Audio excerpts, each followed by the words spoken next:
strides were exactly the same length, and the next morning they began walking together. Do you know where we're going? Salva asked. Mario tilted his head up and put his hand on his brow to see the dust and earth and stone. East, he said wisely.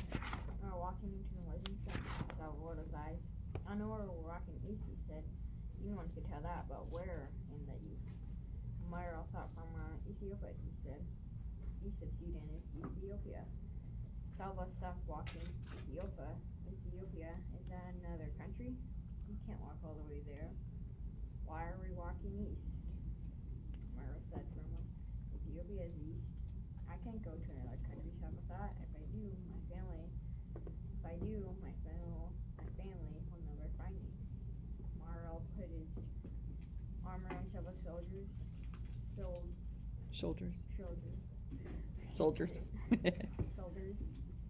He seemed to know what Salva was thinking, for he said, "It doesn't matter. Don't you know that if we keep walking east, we'll go all the way around the world and come right back here to Sudan.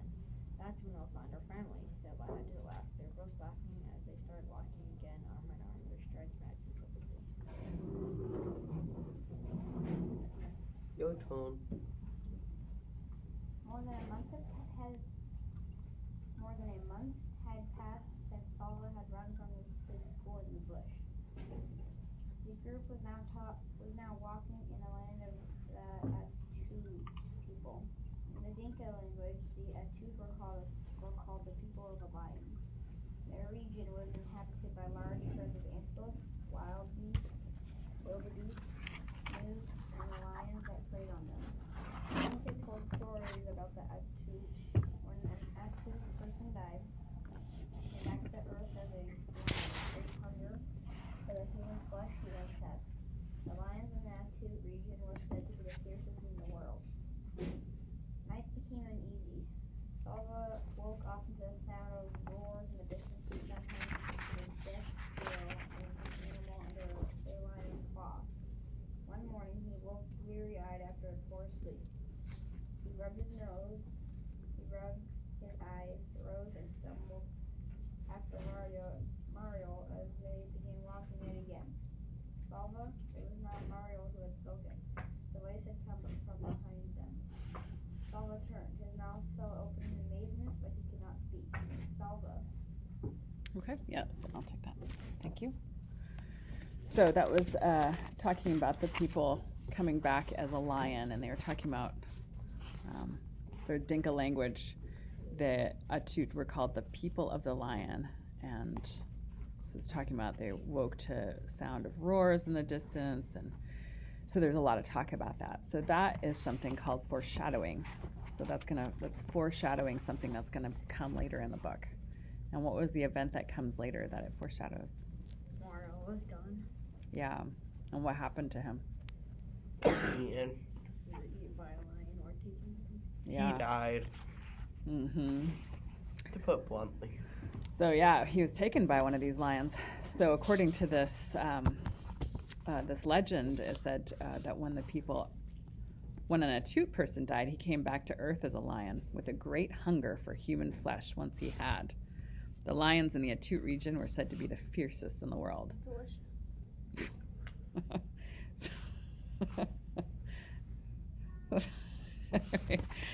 Oh, totally off track now.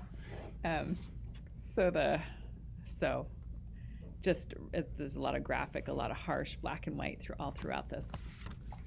Constant need for struggle, for survival there, but foreshadowing is one of the literary devices that we're talking about. Says on page 22, you don't have to open it, but Salva continues to walk across the desert. They leave behind the 5 dead men, but the water revives the other 4. Salva turns his thoughts to family, and his uncle prepares him for the possibility that he may not see them again. He tells them the village was attacked and probably burned.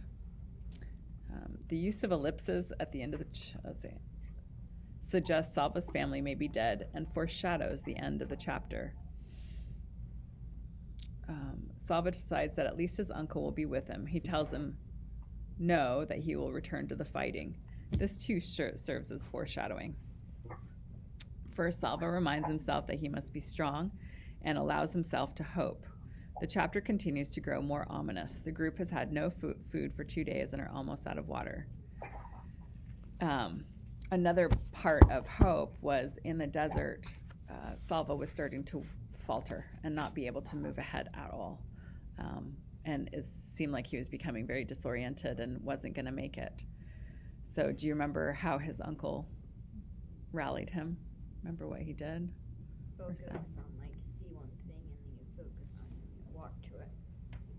Yeah. See that bush up ahead? Just walk as far as those bushes. You can just make it that far. So that is I don't one see way. any bush. There's no hope for you. Oh. So you're going to have good friends to come along and help point out the bushes for you.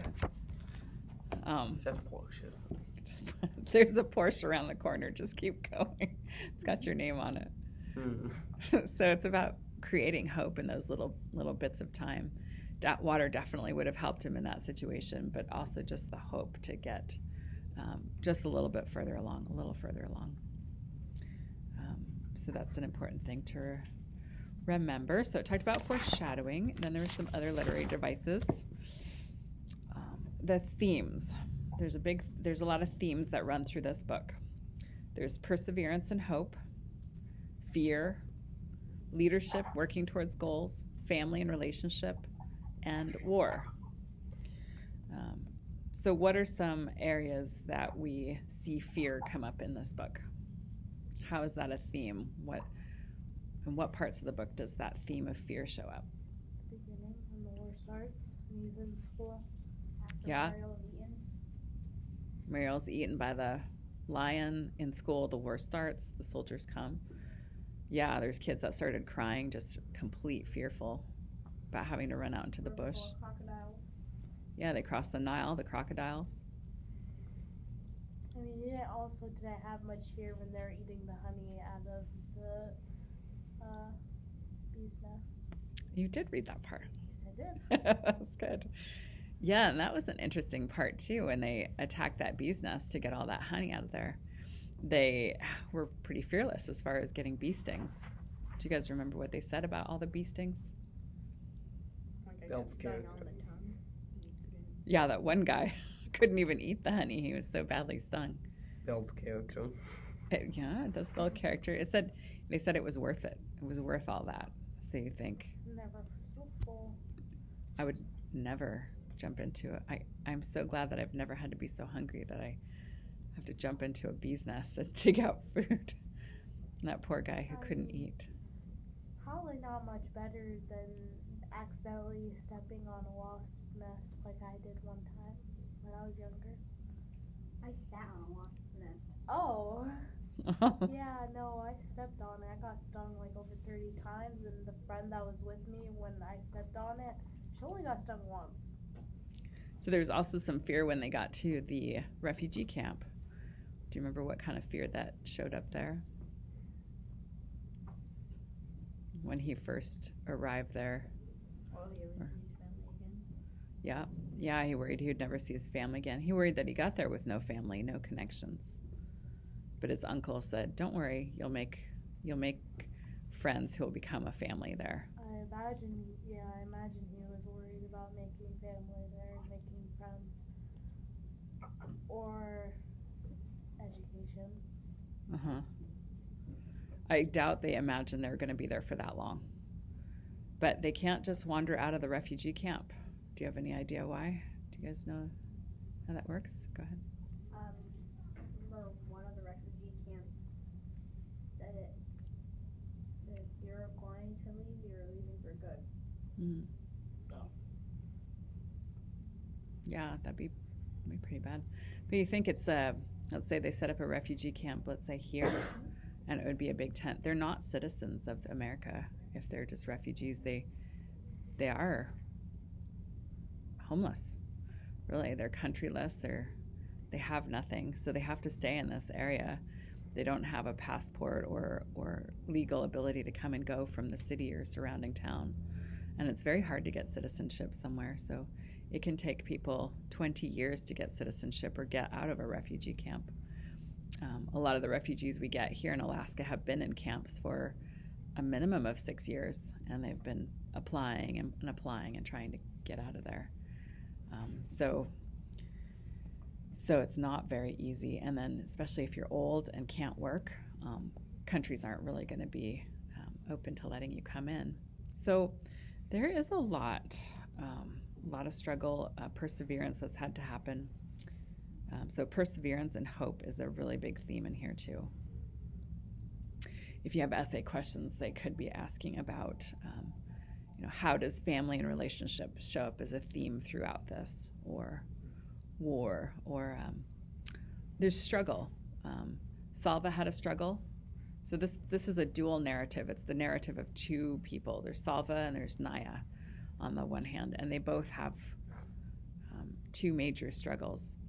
And I'll say Salva's is often food, and really he's hungry all the time. He's trying to get food and safety, and there's other things too. But on the more basic end, then Naya's struggle is water. So two very basic things, two competing groups, and they both are after these things. Naya's family is very fearful that her family is going to go out and be hurt by what were they? Were they Dinka? By the Dinka?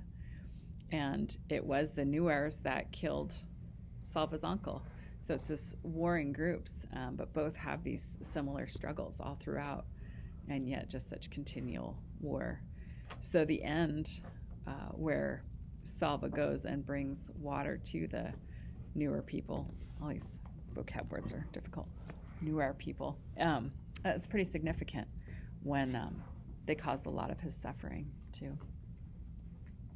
There's a lot of lack of trust in different people too. So we also have, literary devices would be contrast. So you can contrast different parts. They were in the desert. Some of the language that they used was just hot, dusty, dry. It was very discouraging. They had passed the people that were dying. And then they changed the whole tone of the book when they said the night sky cleared up and the stars came out and shone, looked down on them. It just seemed like the tone changed from despair then to a little bit of hope. Well, you said all the language they used in the book, it just sounded bad. I didn't say bad language. And I think in Kenya, is Kenya's... I went to the Globe yesterday, Mm-hmm. and Kenya's like right below Sudan. Is Kenya's language English? Do you know, Jolene? I think that's one of the predominant languages there. I think maybe, like in... Maybe it's a secondary language. I think they might have two. Yeah, there's probably families that speak just that, but there might be families that speak both. I think it's a little more common there than some other places. French is really common throughout Africa. So French and Spanish are the two predominant languages aside from English in the world. I know English. Wow, I had no idea, Gideon. I thought you only spoke Polish.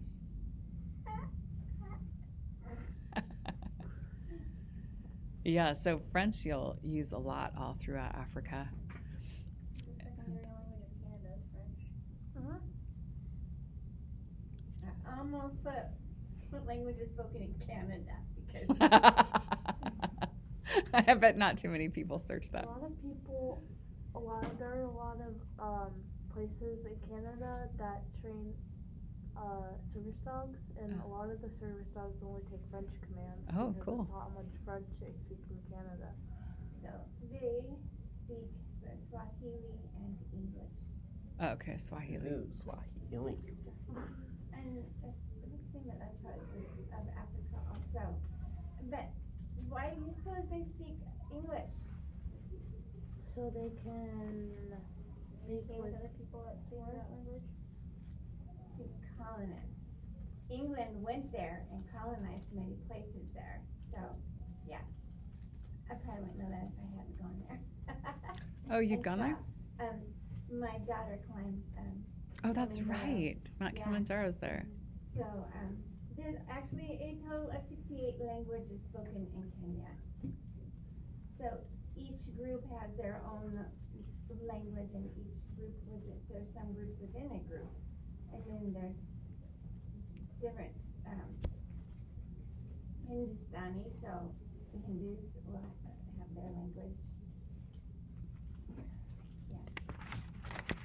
Another thing that they have figurative language. It uses figures of speech to be more effective, persuasive, and impactful. While there are many figures of speech, we'll look at a few of them. Just remember that figurative language occurs when something that is written is not meant to be understood literally or as it's written.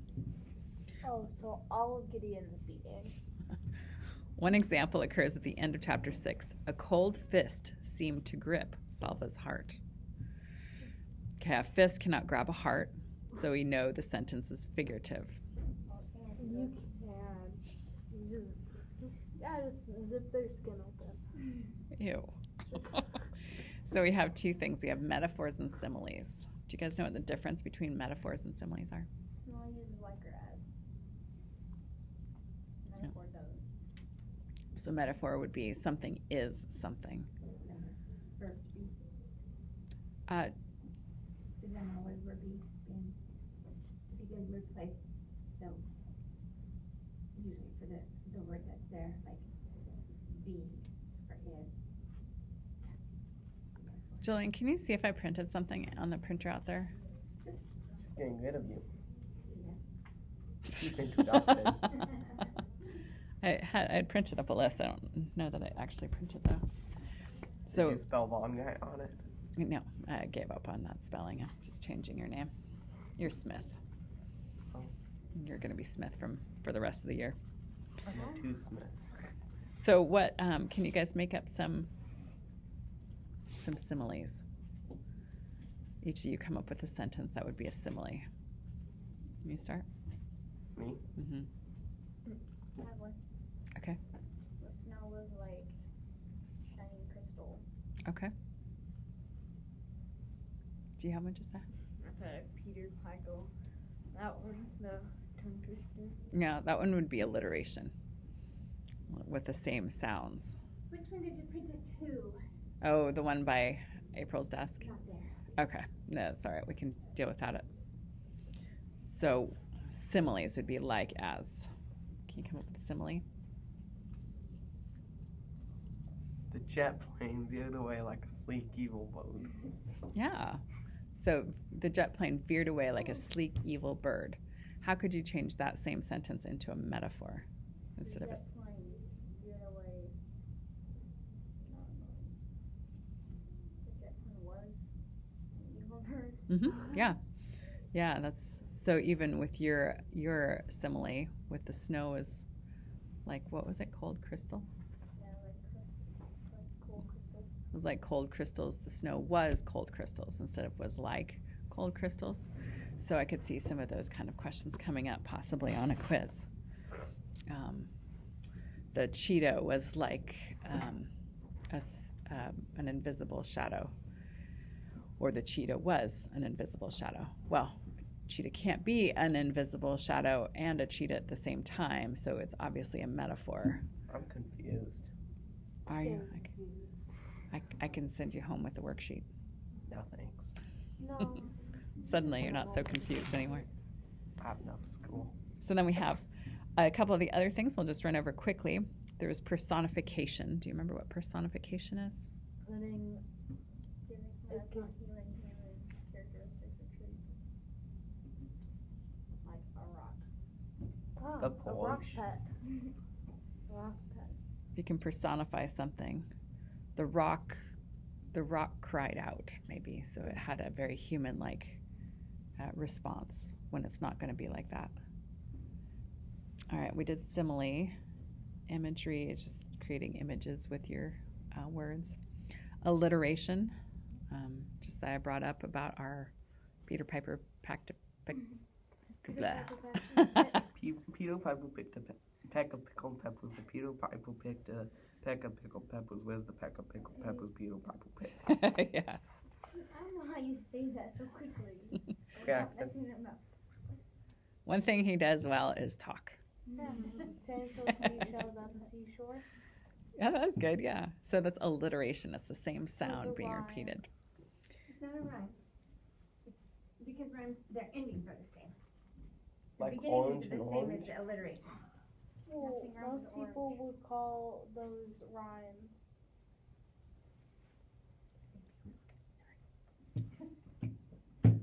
Alliteration. Not many normal people know what an alliteration is. You are totally right about that. How about cacophony? Huh? Or Oh. cacophony? Cacophony is how you. Cacophony. What is that? What's I cacophony? know what it is. I know it. It's like a really long space or pause in a sentence or thought. Do you know what it is, Will? No. And I just don't know how it's pronounced. If it's cacophony or cacophony. It's cacophony. It's basically horrible sounds. Sounds that are not harmonious together. Sounds can be cacophonous, and this is one way the author indicates danger. For example, in chapter 2, the P sound in these words, which are also alliterated, pushed, picked, poke, prod, pressed, and pain, not only emphasize Naya's situation with the thorn in her foot, but foreshadowed the difficulties Salva would be facing. The cacophony, it's just sometimes in some just like screechy sounds, or sometimes my girls run shrieking through the house, and it's just, it's like, it's so cacophonous in here. Nails on the trunk. Yes, awful. How about onomatopoeia? Moo. Yes, you did that all in one word, which goes to another literary device, is telegraphic sentences. Telegraphic sentences are sentences that contain 5 words or less. If you know what a telegraph machine is, you can understand where this description comes from. A telegraph was used to send very short messages via cable. So you basically said a whole sentence with just one word. Moo. We all know that. We all know what you meant by that. It's taking what would be the definition? When a word is spelled like it sounds, animal sounds are more common examples like meow and moo. Chapter 14 has an example written all in capital letters, whoosh. And so, onomatopoeia. When you give things the sound that you think it's going to make. Oink. Oh, that's right. I was going to look up this. There's dashes, ellipses, italics. Ellipses are the 3 dots that you can have at the end of a sentence, and it kind of gives you pause. So Salva's uncle was talking about his family possibly being dead, or everybody in the village being dead. So that was a time for kind of a pause. He didn't really want to finish the end of the sentence. He wanted to just give it a soft end. So you can put ellipses. I use dashes and ellipses in my writing quite a bit. There's italics, tone, telegraphic sentences, and I think you can kind of understand some of the others. Read this book if you haven't read it. It's very, very good. Let's see. I was just going to read one last part here. They're going to close the camp. Everyone will have to leave. That's impossible. Where will we go? That's what they're saying. Not just this camp, all of them. The rumors skittered around the camp. Everyone was uneasy. As the days went by, the uneasiness grew into fear. Salvo was almost 17 years old now, a young man. He tried to learn what he could about the rumors by talking to the aid workers in the camp.